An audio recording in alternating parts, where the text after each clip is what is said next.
ভ্যানের উপর তোলা হচ্ছে একের পর এক মরদেহ, একটির উপর আরেকটি রক্তাক্ত লাশ।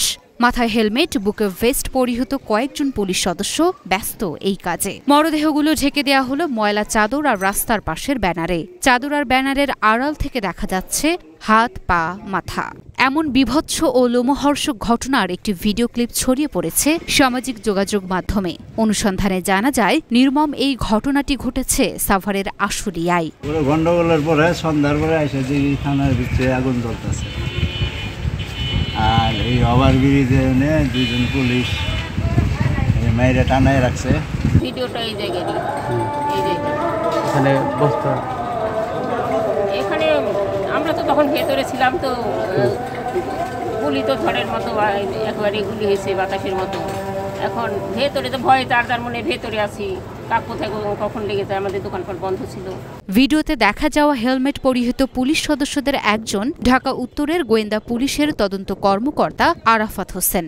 স্থানীয়রা বলছেন, ৫ই আগস্ট বৈষম্য বিরোধী ছাত্র আন্দোলন চলাকালে ছাত্র জনতা আশুলিয়া থানার সামনে জড়ো হয়। পুলিশ তাদের লক্ষ্য করে গুলি ছোড়ে, ফলে আন্দোলনে অংশ নেওয়া অনেকেই গুলিবিদ্ধ হয়ে মারা যান।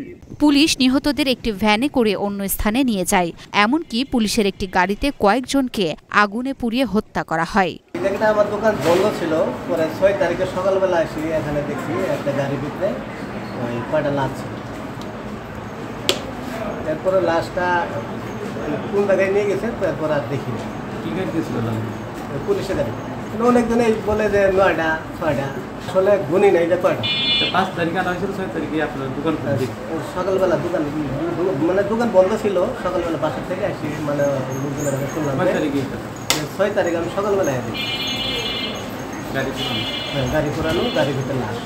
ভিডিওতে মাথায় হেলমেট পরিহিত পুলিশ সদস্য ঢাকা উত্তরের গোয়েন্দা পুলিশের আরাফাত হোসেন বলে শনাক্ত করেছেন স্থানীয়রা। এ বিষয়ে আরাফাত হোসেনের সঙ্গে মোবাইল ফোনে যোগাযোগের চেষ্টা করলেও তার নম্বরটি বন্ধ পাওয়া যায়।